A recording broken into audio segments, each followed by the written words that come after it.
स्थिर है। स्थिर है। तात्पर्य अर्चनीय वंदनीय प्रातः स्मरणीय जगदुशील प्रभुपाद महाराज की जय। श्री गुरु महाराज की जय। आप में से कोई तात्पर्य पढ़िए जल्दी से।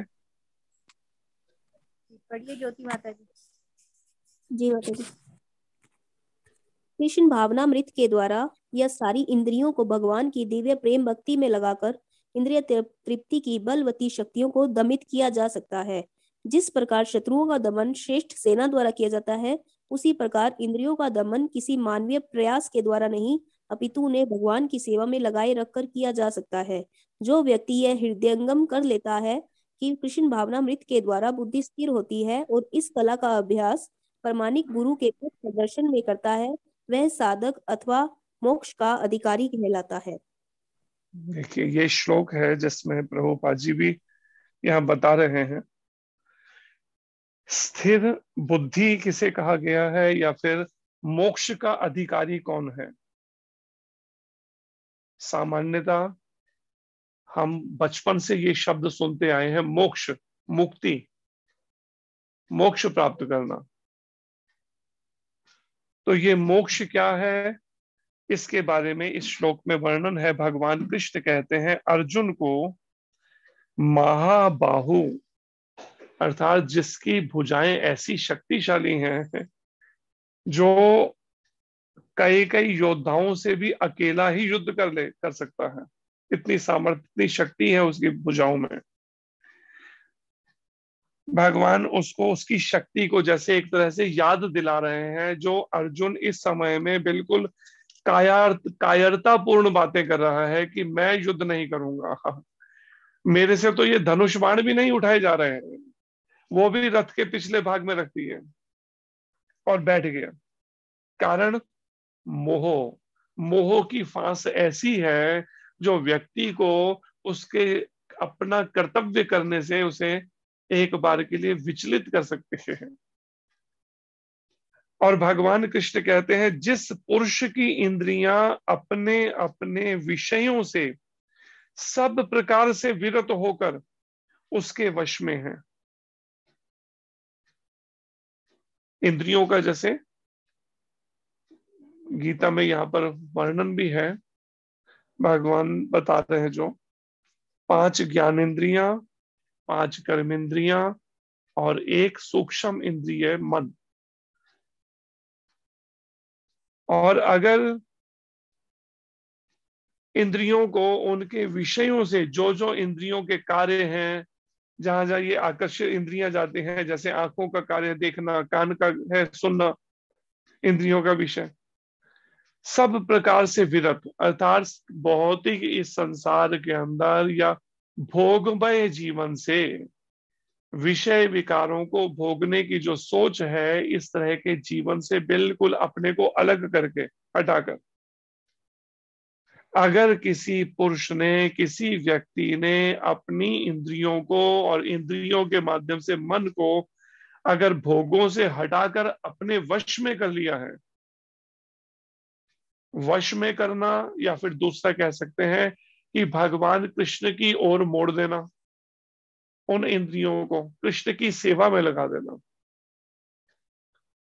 भगवान कृष्ण कहते हैं उसी की बुद्धि निस्संदेह, इसमें कोई संदेह नहीं कि केवल उसकी बुद्धि स्थिर है जिसने इंद्रियों को वश में कर रखा है। और आज समाज में यहीं पर सबसे बड़ी कमी है, इंद्रियां वश में नहीं है।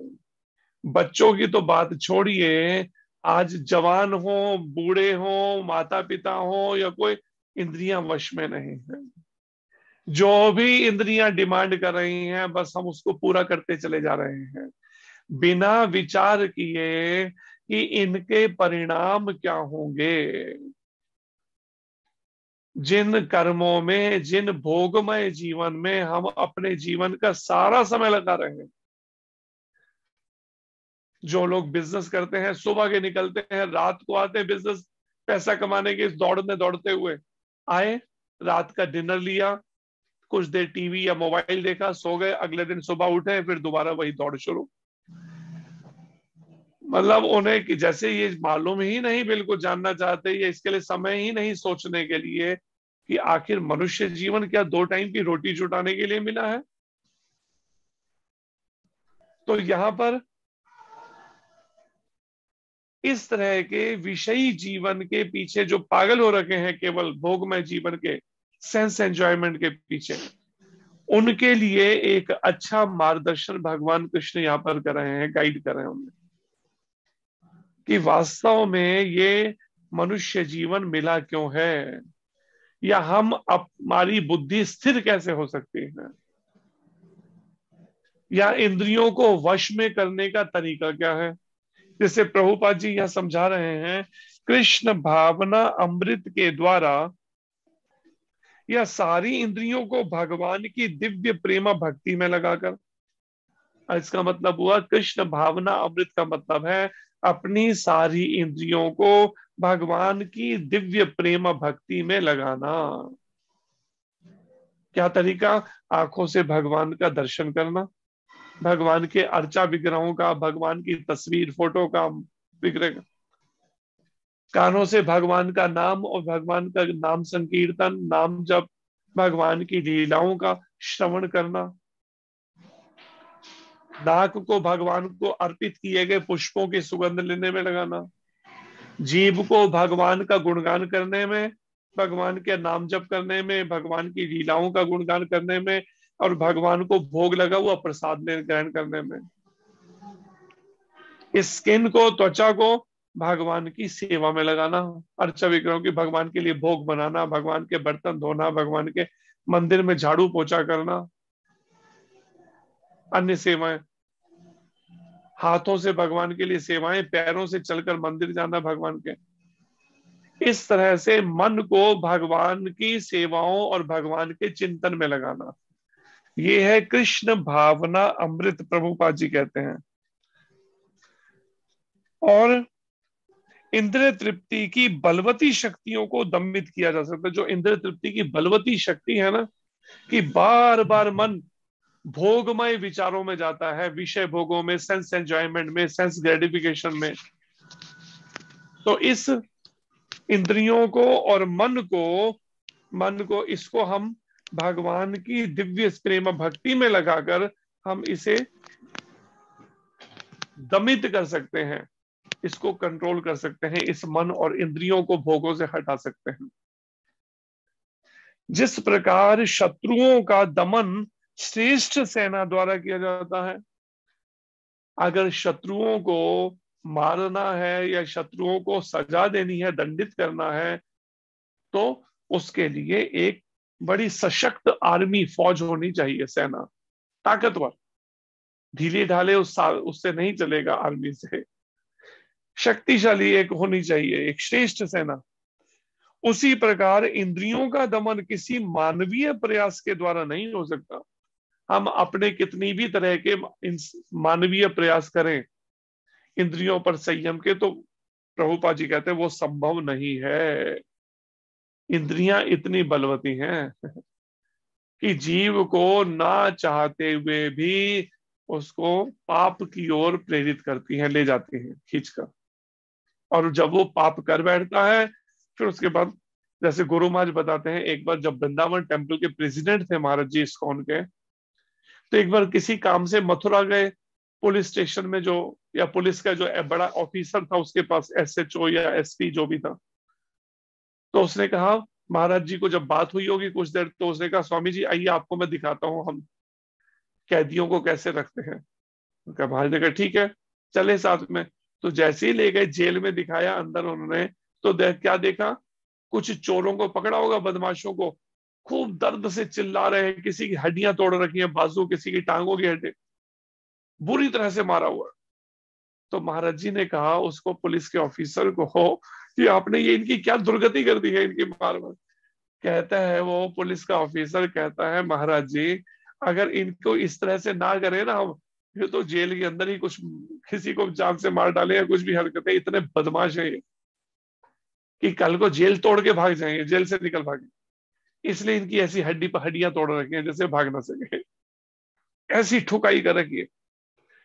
तो यहां पर प्रभुपाद जी कहते हैं इसी तरह से इंद्रियां भी बलवती हैं। जैसे बदमाश है कोई बड़े, ऐसे इंद्रियां बलवती हमें पाप की तरफ, बुराई की तरफ, वासनाओं की तरफ, भोगमय जीवन की तरफ ले जाती हैं। रोज गीता सुन भी रहे हैं, पढ़ भी रहे हैं, उसके बाद भी मन जो है संसार के चिंतन से हट नहीं रहा। सोचिए कितना बलवती है ये मन, इंद्रियों के साथ में बना हुआ, ताकतवर बना हुआ है। सुनने के बाद भी कि ये संसार नश्वर है, फिर भी मेरा मोह संसार में पड़ा है, इसका मतलब ही है कि ये इंद्रियां और मन कितना ताकतवर बलवती है, इसका अंदाजा लगाइए इस बात से। फिर भगवान का ये चिंतन छोड़ के उन्हीं सब में लग जाता है, भोग में। इसलिए प्रभुपाद जी कहते हैं मानवीय प्रयास से संभव नहीं है इंद्रियों का दमन करना, इंद्रियों को काबू करना, अपितु उसे उन्हें भगवान की सेवा में लगाए रखकर किया जा सकता है। इसको कहा इंद्रियों को काबू में, वश में किया जा सकता है भगवान की सेवा में लगाए रखकर। यानी कि एक बार लगाकर आधे घंटे के लिए सेवा कर ली, 1 घंटे के लिए कर लिया, 2 घंटे ना, सेवा में लगाए रखकर मतलब 24 घंटे इसको व्यस्त करना है। केवल बस रेस्ट करने का टाइम दिया और उसके बाद सेवाएं शुरू। और रेस्ट करने का टाइम भी कितना, शास्त्र कहता है ब्रह्मचारी के लिए 4 घंटे, गृहस्थी के लिए 6 घंटे, बच्चों के लिए जो 12 साल से छोटे हैं 8 घंटे, और सन्यासी के लिए 4 घंटे से भी कम। इससे ज्यादा अगर सोएंगे तो मन वासना में चला जाएगा, शास्त्र कहता है। जो व्यक्ति यह हृदयंगम कर लेता है, हृदय में पूरी तरह से धारण कर लेता है इस बात को, क्या कि कृष्ण भावना अमृत के द्वारा बुद्धि स्थिर होती है। कृष्ण भावना अमृत के द्वारा, या फिर क्या कहा प्रभुपाद जी ने इसको समझाने के लिए, कृष्ण भावना अमृत किसे कहते हैं? भगवान की दिव्य प्रेम भक्ति में इंद्रियों को लगाकर बुद्धि स्थिर होती है।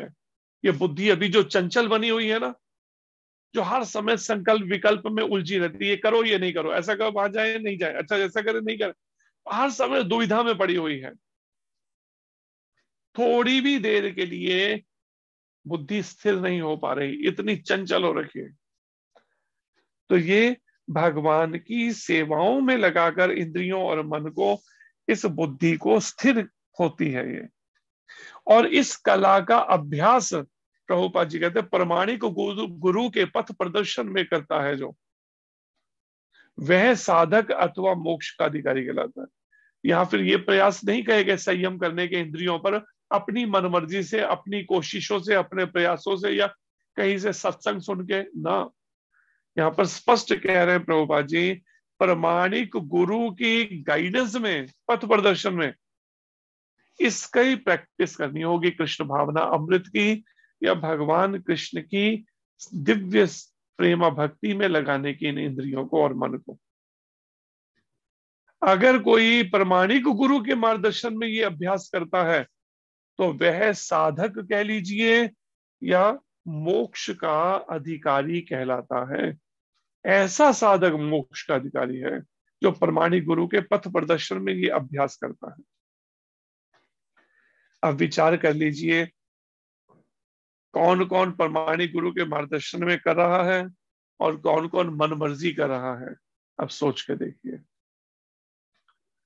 भगवान कृष्ण कहते हैं अगले श्लोक में, 69वें श्लोक में, या निशा सर्वभूतानां तस्याम जागृति संयमी, यस्याम जागृति भूतानि सा निशा पश्यतो मुनः। भगवान कृष्ण कहते हैं जो सब जीवों के लिए रात्रि है, सारे जीवों के लिए, संसार के सारे लोगों के लिए जो रात है, वह आत्म संयमी के जागने का समय है। जो अपने इंद्रियों पर, आत्म संयम का मतलब अपनी आत्मा पे संयम या अपनी इंद्रियों पे संयम, इंद्रियों और मन पे जो संयम करने का अभ्यास कर रहा है, उसको क्या करना चाहिए? जब संसार के लोग सोते हैं, उसे जागने का समय है, वो उस समय जागकर क्या करता है? इसकी प्रैक्टिस करता है, अपने इंद्रियों पर संयम का अभ्यास के लिए भजन भक्ति करता है, साधन करता है, साधना करता है। और जो समस्त जीवों के जागने का समय है, जिस समय सारे जीव जागते हैं, वह आध्यात्मिक निरीक्षक मुनि के लिए रात्रि है।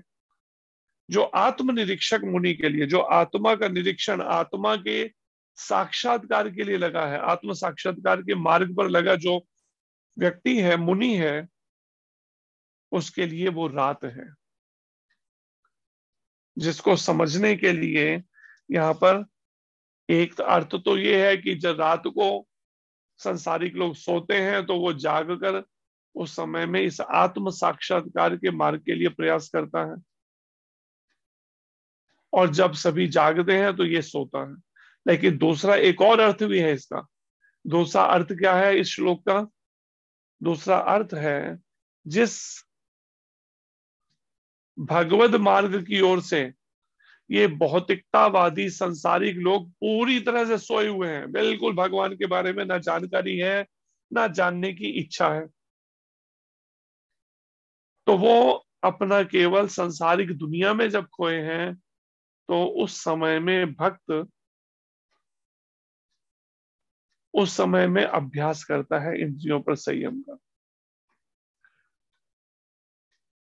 और जिस भौतिक जीवन की ओर से, संसारिक जीवन की ओर से ये भौतिकतावादी लोग खूब एक्टिव हो रखे हैं, चुस्त हो रखे हैं, खूब पैसा कमाना, बंगले बनाना, गाड़ियां, नौकर चाकर, सब ये सब भौतिकतावाद में बड़े चुस्त हैं। अध्यात्मवादी भक्ति पथ पे चलने वाला साधक जो है, इस ओर से बिल्कुल अपने को अलग रखता है कि मुझे इस संसारिक इस जीवन में खोना नहीं है। तो पढ़िए, आप में से कोई तात्पर्य पढ़िए। हरि बोल। पढ़ू माता जी? हाँ जी पढ़िए। बुद्धिमान मनुष्यों की दो श्रेणियां हैं। एक श्रेणी के मनुष्य इंद्रिय तृप्ति के लिए भौतिक कार्य करने में निपुण होते हैं, और दूसरी श्रेणी के मनुष्य आत्म निरीक्षक है, जो आत्म साक्षात्कार के अनुशीलन के लिए जागते हैं। विचारवान पुरुषों या आत्म निरीक्षक मुनि के कार्य भौतिकता में लीन पुरुषों के लिए रात्रि के समान है। भौतिकवादी व्यक्ति ऐसी रात्रि में अनभिज्ञता के कारण आत्म साक्षात्कार के प्रति सोए रहते हैं। आत्म निरीक्षक मुनि भौतिकवादी पुरुषों की रात्रि में जागते रहते हैं। मुनि को आध्यात्मिक अनुशीलन की क्रमिक उन्नति में दिव्य आनंद का अनुभव होता है, किंतु भौतिकवादी कार्यों में लगा व्यक्ति आत्म साक्षात्कार के प्रति सोया रहकर अनेक प्रकार के इंद्रिय सुखों का स्वप्न देखता है, और उसी सुप्ता अवस्था में कभी सुख तो कभी दुख का अनुभव करता है। आत्म निरीक्षक मनुष्य भौतिक सुख तथा दुख के प्रति अन्य मनसक रहता है। वह भौतिक घातों से अविचलित रहकर आत्म साक्षात्कार के कार्यों में लगा रहता है। आगे यहाँ पर भगवान कृष्ण कहते हैं, प्रभुपाद जी तात्पर्य में समझा रहे हैं, बुद्धिमान मनुष्यों की दो श्रेणियां हैं। बुद्धिमान भी एक नहीं कहा, दो श्रेणियां, दो कैटेगरीज में रखा गया उनको, श्रेणियों में। बुद्धिमान लोगों को, जो बड़े इंटेलेक्चुअल्स हैं, बड़े बुद्धिजीवी वर्ग हैं, जो बड़े विद्वान लोग हैं, उनके लिए प्रभुपाद जी कहते हैं दो श्रेणियों में एक श्रेणी के मनुष्य इंद्रिय तृप्ति के लिए भौतिक कार्य करने में निपुण होते हैं। दो श्रेणी बुद्धिमान कौन सी? एक तो है भौतिकता संसारिक बुद्धिमान, एक है आध्यात्मिक भक्ति में बुद्धिमानी से चलना। जैसे हनुमान जी भक्ति में बड़े बुद्धिमान है, कैसे चतुराई से पूरी लंका फूंक डाले रावण के, और सीता माता के पास से होकर आ भी गए लौट कर, उनकी पहचान चिन्ह लेके कुछ साथ में। लेकिन वहीं पे भौतिकतावादी जो है, उसकी एक्सपर्टी क्या है? खूब नोट कमाने, बंगले बनाने, गाड़ी, नौकर चाकर, इसमें वो सोचता है मैं बड़ा निपुण हूं, बड़ा अपने उसको अहंकार भर जाता है इससे। अपनी भौतिक इस थोड़ी सी निपुणता किसी में आ जाती है, थोड़ी सी पैसा कमाने की, तो बस उसको जमीन दिखाई देनी बंद हो जाती है सामान्यतः। प्रभुपाद जी कहते हैं एक श्रेणी का मनुष्य इंद्रिय तृप्ति के लिए भौतिक कार्य करने और अधिक इंद्रिय तृप्ति, सेंस एंजॉयमेंट करने के लिए, इंद्रियों की तृप्ति करने के लिए भौतिक कार्य करने में निपुण होते हैं। जो संसारिक कार्य हैं उनको करने में निपुण होते हैं। और दूसरी श्रेणी के मनुष्य आत्मनिरीक्षक। लेकिन दूसरे बुद्धिमान कैसे हैं? वो केवल अपनी आत्मा का निरीक्षण करने में, आत्मा का साक्षात्कार करने में लगते हैं। जो आत्म साक्षात्कार के अनुशीलन के लिए जागते हैं, तो जिस समय संसारिक लोग सो रहे हैं वो जागकर उस अपनी आत्मा का अनुशीलन, आत्मा का वो जानने में लगे हुए हैं इस मार्ग पर। विचारवान पुरुषों या आत्मनिरीक्षक मुनि के कार्य भौतिकता में लीन पुरुषों के लिए रात्रि के समान है। फिर प्रभुपाद जी कहते हैं कि विचारवान पुरुष जो हैं, जो बुद्धिजीवी वर्ग है, जो अनपढ़ गंवार नहीं है, जो हर बात का विचार करते हैं, उसमें सोचते हैं मैंने सही किया गलत किया, या फिर जिसको दूसरा नाम दिया विचारवान पुरुषों का, एक तो भौतिकता में भी होता है विचारवान की, विचार कर करके कार्य करना, लेकिन यहां पर जो बात कही जा रही है वो कही जा रही है आत्मनिरीक्षक मुनि के लिए, जो अपनी आत्मा का निरीक्षण करता है। और आत्मनिरीक्षक मुनि के कार्य भौतिकता में लीन पुरुषों के लिए रात्रि के समान है। और जो भौतिकतावादी लोग हैं उनके लिए एक तरह से ये भक्ति का मार्गदर्शन, भक्ति के बारे में ये बिल्कुल कैसे हैं, उनको रात्रि के समान। इस ओर चिंतन मन ही नहीं जाता, क्या समय बर्बाद करने में लगे वो सोचता है अपना ज्ञान तो। और वहीं पर ही जब वो पूरी तरह से भौतिकता में लीन है जो लोग, देर सवेर जब उनको कभी कोई प्रकृति के अनुसार दंड मिलता है, सजा मिलती है भगवान से दूर रहने की, या भगवान को गलत अर्थ निकालने की, भगवत इस भक्ति के, ईश्वर को निराकार कहना या इस तरह की कोई अन्य, तो भौतिकतावादी व्यक्ति ऐसी रात्रि में अनभिज्ञता के कारण परम आनंद के प्रति सोए रहते हैं। और भौतिकतावादी लोग, प्रभुपाद जी कहते हैं, वो अनभिज्ञ हैं, बिल्कुल उन्हें मालूम ही नहीं है आत्म साक्षात्कार के बारे में, इसलिए इस ओर से पूरी तरह से सोए हुए हैं आत्म साक्षात्कार के प्रति। और चीजों में बड़ा दिमाग चलेगा। हम कई बार देखते हैं गुरुकुल के बच्चे हैं, तो जिस समय सुबह आरती में होंगे तो गले से आवाज नहीं निकलेगी, कईयों के तो बिल्कुल धीरे बोल रहे हैं, लेकिन जैसे ही नीचे खेलने की छूट मिलेगी तो ऐसी आवाजें निकलने लगेंगी गले से, ऊंचा ऊंचा चिल्लाने की, जैसे पूरा आश्रम ही सर पे उठा लिया जिसे कह सकते हैं। लेकिन वहीं भगवान के सामने होंगे तो ऐसे गऊ बन जाएंगे, ऐसे गाय की, तो बिल्कुल चुप, बिल्कुल सही, एकदम बोलेंगे नहीं, शब्द मुंह से निकलेगा। तो यहाँ पर भी बताया है ऐसे भौतिकतावादी व्यक्ति जो पूरी तरह से खोए हुए हैं भौतिकतावाद में, उनके लिए भगवान से संबंधित ज्ञान या आत्म साक्षात्कार का विज्ञान एक तरह से रात के समय है। इस ओर से वे सोए रहते हैं। आत्मनिरीक्षक मुनि भौतिकतावादी पुरुषों की रात्रि में जागे रहते हैं, और जब भौतिकतावादी पुरुषों की रात होती है उस समय ये आत्मनिरीक्षक जागे रहते हैं। एक है रात को उठ के भजन करना, दूसरा है जिस ओर संसारिक लोग पूरी तरह से भूले हुए हैं भगवान को, वहीं पर अध्यात्मवादी उन्हीं भगवान को, परमात्मा को जानने में ही अपनी आयु को लगा देता है। मुनि को आध्यात्मिक अनुशीलन की क्रमिक उन्नति में दिव्य आनंद प्राप्त हो सका, और आत्म साक्षात्कार के प्रति सोया रहकर अनेक प्रकार के इंद्रिय सुखों के वह स्वप्न देखता रहता है। भौतिकतावादी व्यक्ति की क्या स्थिति होती है? प्रभुपाद जी कहते हैं मुनि को आध्यात्मिक अनुशीलन की क्रमिक उन्नति, जैसे धीरे धीरे उन्नति जब कोई करता है आध्यात्मिक जीवन में, तो दिव्य आनंद का अनुभव होता है उसे। जैसे जैसे उन्नति होती जाएगी भक्ति पथ पे, उसे दिव्य आनंद का अनुभव हृदय में होने लगेगा।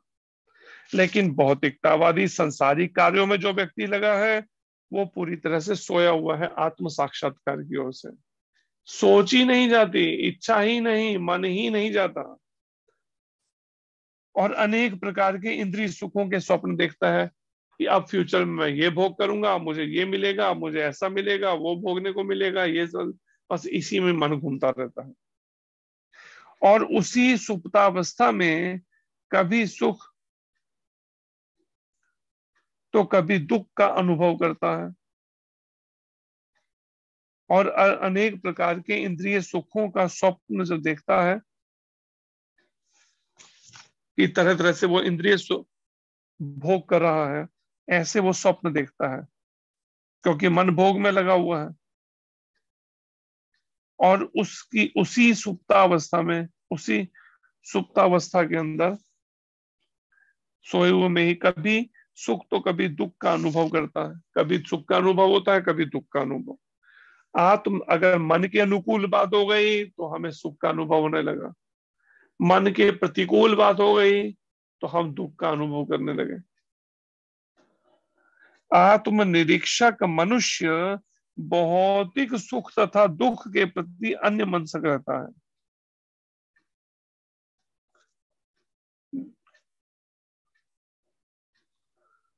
तो आत्म निरीक्षण में जो लगे हैं मनुष्य, उनके लिए शिक्षा है, जो भगवत प्राप्ति करना चाहते हैं एक ही जन्म में, उनके लिए शिक्षा है कि वो सुप्तावस्था में भी, चाहे कभी भी, भौतिक सुख तथा दुख के प्रति अन्य मनसक, अर्थात उसके मन में कोई ऐसा शारीरिक सुख या दुख के प्रति कोई विचलित नहीं होता। वह भौतिक घातों से अविचलित होकर, भौतिक घातों से अविचलित रहकर आत्म साक्षात्कार के कार्यों में लगा रहता है। फिर आखिर में प्रभुपाद जी कहते हैं जो भौतिक घात हैं, कई तरह से भौतिक संकट हैं, कलेश हैं, आते हैं, लेकिन उन संकटों में, उन कलेशों में बिना विचलित हुए, अविचलित रहकर वह आत्म साक्षात्कार के कार्यों में लगा रहता है। तो यहाँ ये बात समझनी चाहिए कि कैसी भी परिस्थिति में हमें विचलित नहीं होना है, डिस्टर्ब नहीं होना है। जो थोड़ी सी परिस्थिति मन के अनुकूल ना हो तो एकदम फ्रस्ट्रेट हो जाते हैं, उत्तेजना में चले जाते हैं। तो यहां पर यही बात को प्रभुपाद जी समझा रहे हैं।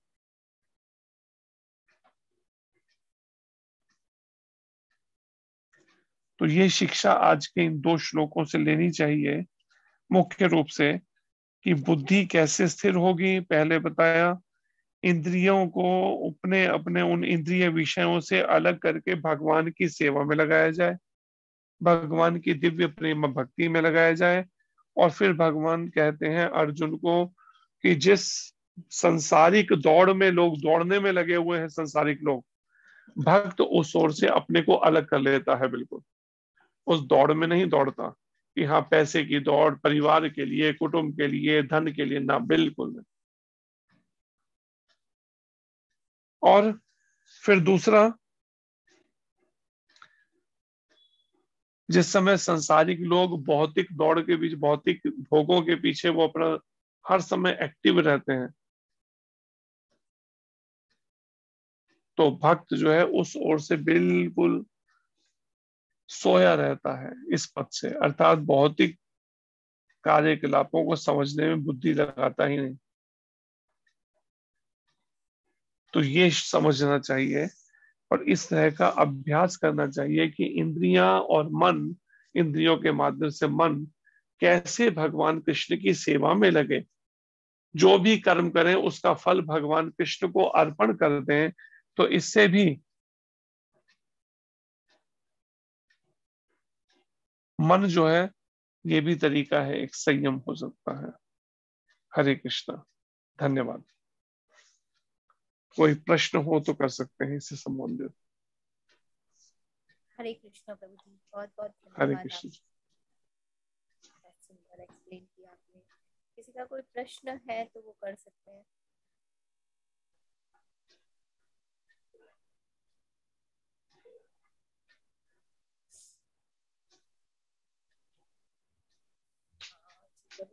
का कोई प्रश्न नहीं है। एक अनाउंसमेंट है, परमेश माता जी सूरत से, उन्होंने उधमपुर के लिए अपनी सेवा दी है, तो परमेश माता जी के लिए बहुत बहुत हरि बोल। हरि बोल, हरि बोल। धन्यवाद परमेश माता जी आपका। यहाँ पर जम्मू कश्मीर में गुरु महाराज जी की कृपा से, उनकी प्रेरणा से ही प्रयास करें यहाँ पर भगवान की सेवाएं। उसके अलावा भगवान की सेवाओं के करीब 82 बच्चे हैं, 82 बच्चे, जिसमें 7 लड़कियां हैं और बाकी बच्चे हैं। तो उनका स्टडी जो है यहाँ पर चलती रहे, जिनमें से 20-25 ऑर्फन भी हैं, अनाथ बच्चे भी हैं।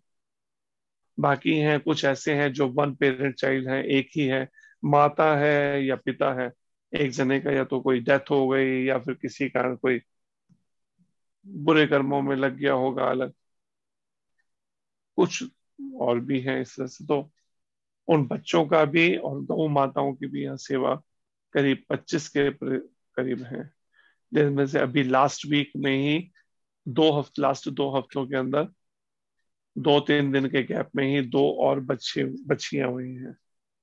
तो इस तरह से 25-26 को हैं। तो वो सब सेवाएं, तो धन्यवाद आपका है जो यहाँ भगवान की सेवा में आपने सहयोग भेजा है। हरे कृष्ण। हरे कृष्ण प्रभु। हरे कृष्ण।